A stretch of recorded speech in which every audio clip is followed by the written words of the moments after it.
Hello and welcome back to this channel. In this video, we are discussing a very important poem by Nissim Ezekiel. Nissim Ezekiel is, of course, one of the pioneering figures when it comes to Indian poetry in English.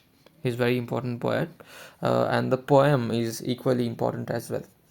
So, without wasting any time, let us get started with our discussion. In this poem, we see that there is a mother who is stung by a scorpion, and again, she is in a very critical situation now. So, once we see the situation, the poem is all about how different people are reacting to this situation, the neighbors, her husband, and the children. Now, without wasting much time, let us start with the line by line discussion of the poem. The first two lines read like this: I remember the night my mother was stung by a scorpion. So, in the first two lines, we get to know that the speaker is talking about a past incident where he is remembering how his mother was stung by a scorpion. 10 hours of steady rain had driven him to crawl beneath a sack of rice. So the we of course we know that the scorpions they usually prefer living in dry conditions, in deserts or in soil as well, wherever it is dry.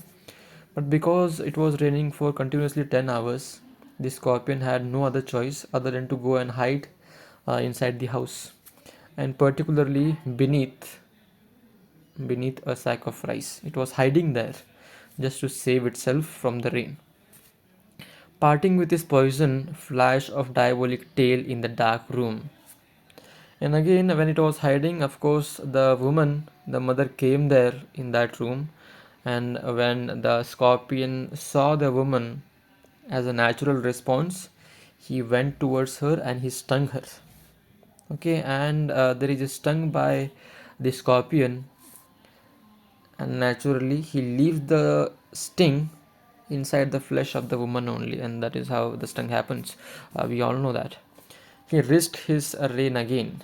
He risked the rain again, and again after stinging, the scorpion is trying to escape from that place because he knows that he might be in danger now. Because after stinging, people may start searching for him and may try to kill him. That's why he risked the rain again, meaning he wanted to go back into the rain again because his life was in danger now. The peasants came like swarms of flies and buzzed the name of God 100 times to paralyze the evil one. So when the people, the neighbors and all the villagers, when they get to know that okay, this woman is she's stung by a scorpion, they all rush to her house and they all start praying in the name of God. So again, the villagers here they represent the traditional beliefs or the not traditional, the superstitious belief of the villagers, wherein they feel that if they only pray to the God, their peril, their problems will be solved and the evil may go away. So the evil here is nothing but the danger which which is which is hanging on the life of the mother, the woman. Okay, and they're praying that please God save us from this trouble and save this woman as well, make her healthy again. With candles and with lanterns throwing giant scorpion shadows on the mud baked walls, they search for him. And now of course they are using candles, lanterns, okay, and they are searching in every corner onto the mud baked walls as well. Okay, in every corner they search for him, meaning of course the scorpion.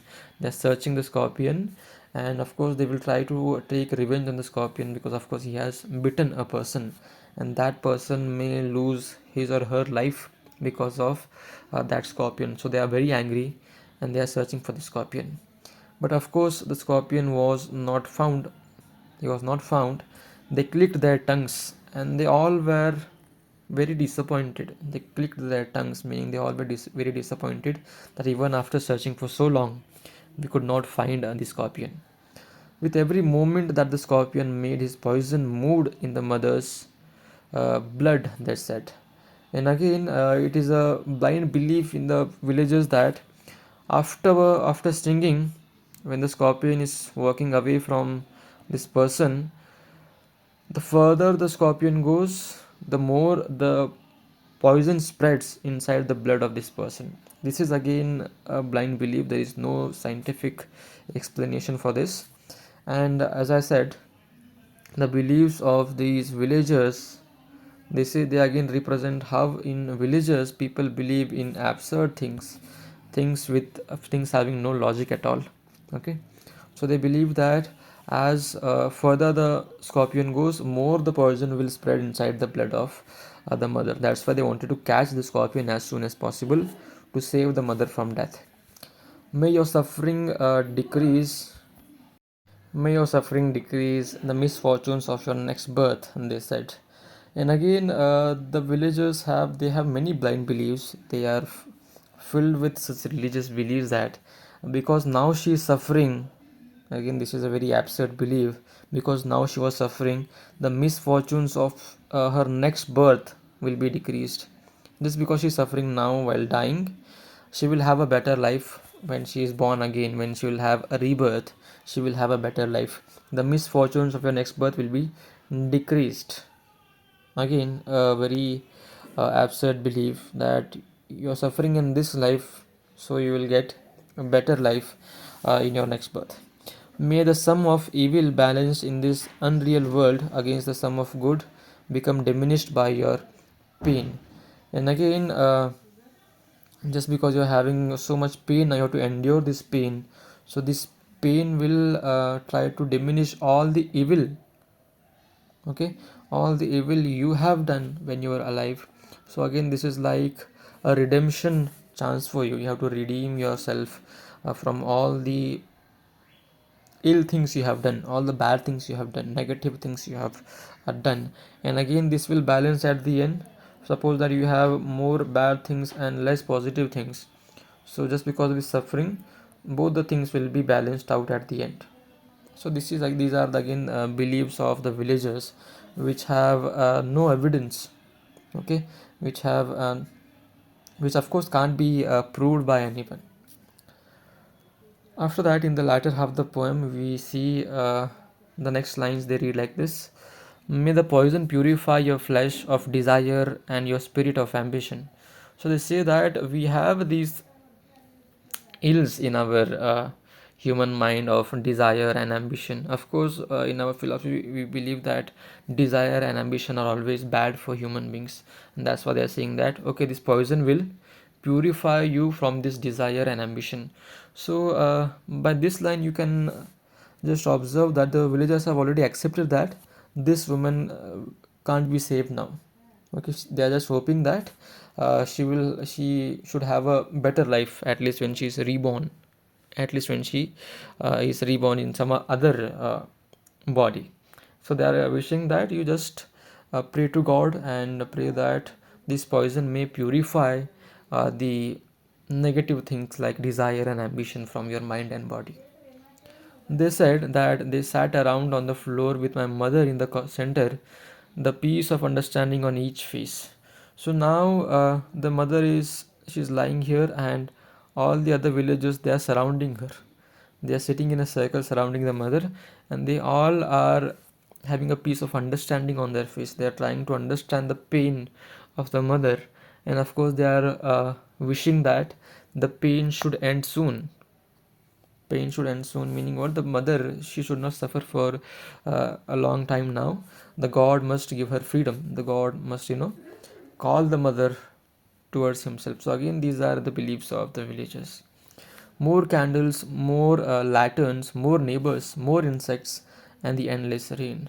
So after each passing moment, more people were coming inside the house, because of course the word spread, and people knew that this woman is being stung by a scorpion, and she doesn't have a lot of time now. So the neighbors are coming, more people are coming to see her, and with people, even the insects are coming. Just like the scorpion, other insects too, to save them from the rain, they are also coming inside the house. And the endless rain has not yet stopped. My mother twisted through and through, groaning on a mat. And the mother here, she's still alive now, and she's struggling. Okay, she's crying out for help, but again nobody can do anything there. She's helpless now. and she is just waiting for death. She is moaning and she is crying for help. She is groaning on the mat. My father, skeptic rationalist, trying every curse and blessing. So see, we see two contrasts here.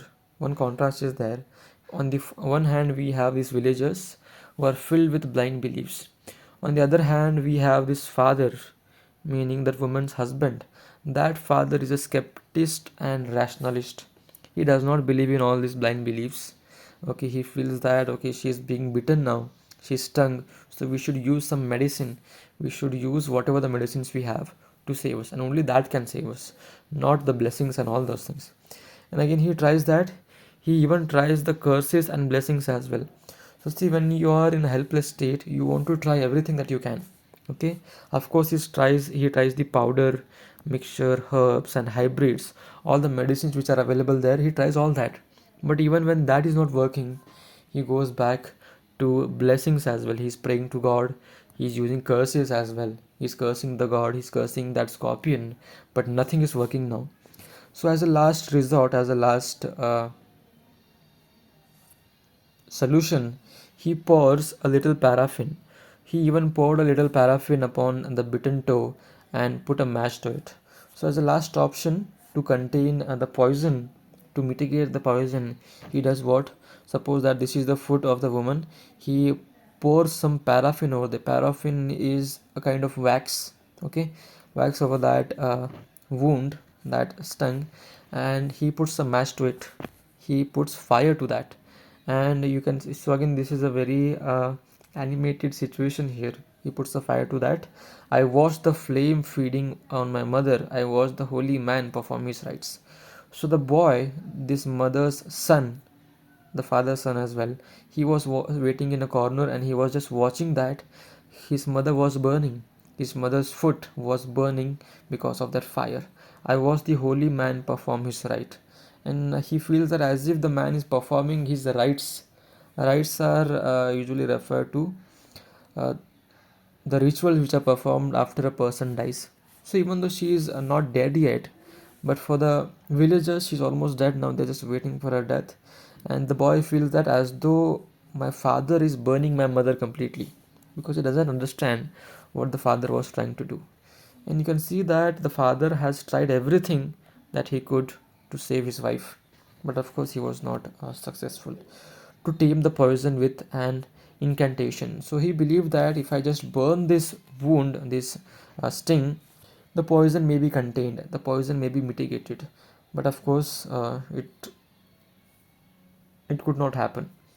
After 20 hours, it lost its sting. But after 20 hours, everything came to an halt. Even the father lost all his hopes, and the sting came out from the flesh, and so now nothing was certain what was going to happen. Now the sting came out, and the mother had very little time now, and in final few minutes of her life, in final moments of her life, she says something. My mother only said, so before leaving the family, leaving meaning before dying, of course, before my mother only said, thank God the scorpion picked on me and spared my children. So the last two lines, and these are the only lines spoken by the mother, they change the entire situation on how we see this poem.